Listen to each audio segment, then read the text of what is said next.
Hey guys, welcome to our channel. ஓம் சரவணபவ. இன்றைக்கி நம்ம வீடியோவில் என்ன பார்க்க போகிறோம் அப்படின்னா, முருகனுக்கு மாலை போட்டோம் அப்படின்னா எப்படிலாம் விரதம் இருக்கணும் அப்படின்றத தான் பார்க்க போகிறோம். ஆல்ரெடி நேற்று வீடியோவில் நான் பாதி போட்டிருக்கேன், அதை பார்க்காதவங்க செக் பண்ணி பாருங்கள். வாங்க வீடியோக்குள்ளே போகலாம். ஃபஸ்ட்டு 108 மணிகள் கொண்ட 2 உத்திராட்ச மாலைகள் போட்டுக்கணும். மாலை போடுறதுக்கு நாளே விரதம் இருந்துட்டு அடுத்த நாள் தான் மாலை போடணும். நீங்கள் கோவிலில் போய் பூசாரி மூலமாகவும் மாலை போட்டுக்கலாம். அப்படி இல்லை அப்படின்னா வீட்டில் யாராச்சும் பெரியவங்க இருக்காங்க அப்படின்னா சாமி கும்பிட்டுட்டு அவங்கள போட்டு விட சொல்லலாம். ஆனால் நீங்களாம் மட்டும் மாலை போட்டுக்கக்கூடாது.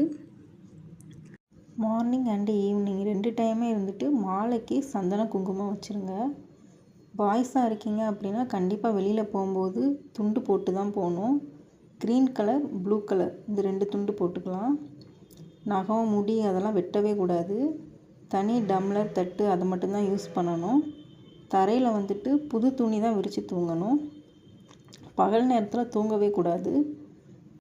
தீட்டு இருக்கிற வீடுகளுக்கெலாம் போகக்கூடாது.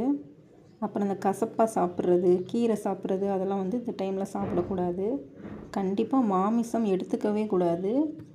ஒரு வேளையாவது விரதம் இருக்கிறது ரொம்ப நல்லது.